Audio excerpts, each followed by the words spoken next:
नमस्कार, मी प्रतीक्षा. DNA मराठीमध्ये आपलं स्वागत. सद्यस्थितीत बदलत्या हवामान बदलाचा परिणाम सजीव सृष्टीसह अन्य क्षेत्रांवरही होत आहे.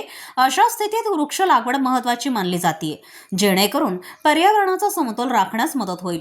म्हणूनच एक पेड मा के नाम हे जागतिक अभियान सुरू करण्यात आलंय, असं प्रतिपादन संघर्ष योद्धा बबनराव ढाकणे, केदारेश्वर सहकारी साखर कारखान्याचे प्रभारी कार्यकारी संचालक रमेश गर्जे यांनी केले.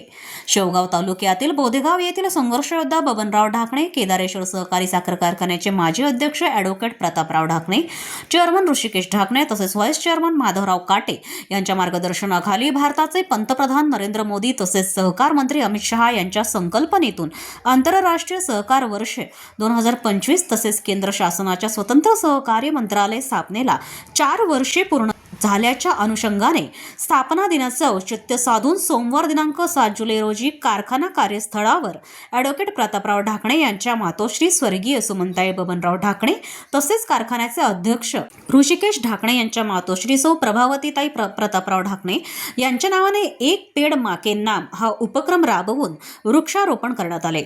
यावेळी आयोजित कार्यक्रमात श्री गर्जे हे बोलत होते. प्रशासकीय अधिकारी Popatrao Kedar, chief engineer Pravin Kaluse, chief accountant Tirthraj Ghungard यांच्यासह कर्मचारी अधिकारी मोठ्या संख्येने उपस्थित होते.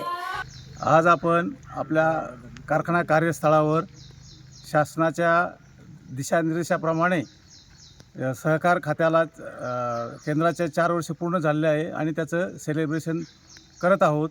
आणि माननीय पंतप्रधान मोदी साहेब यांच्या सूचनेनुसार त्यांनी प्रत्येक सहकारी संस्थांना असं निर्देशित केले आहे की अपने माँ पेड़ के नाम यासाठी त्यांनी एक प्रत्येकाने आपापल्या आईच्या नावाने झाडं लावायची आणि ते जगवायचे आहेत या दृष्टीने संकल्पना आहे. आणि आपण कारखाना स्थळावर त्या दृष्टीने जे आपले कारखान्याचे चेअरमन साहेब असतील, त्यांच्या मंडळी असतील किंवा अजून त्यांच्या आई असतील, सर्वांच्या सहकार्याने आपण हे 4 झाडं लावलेले आहेत आणि सर्व झाडं वाढवण्याची जबाबदारी आपली सर्वांची आहे.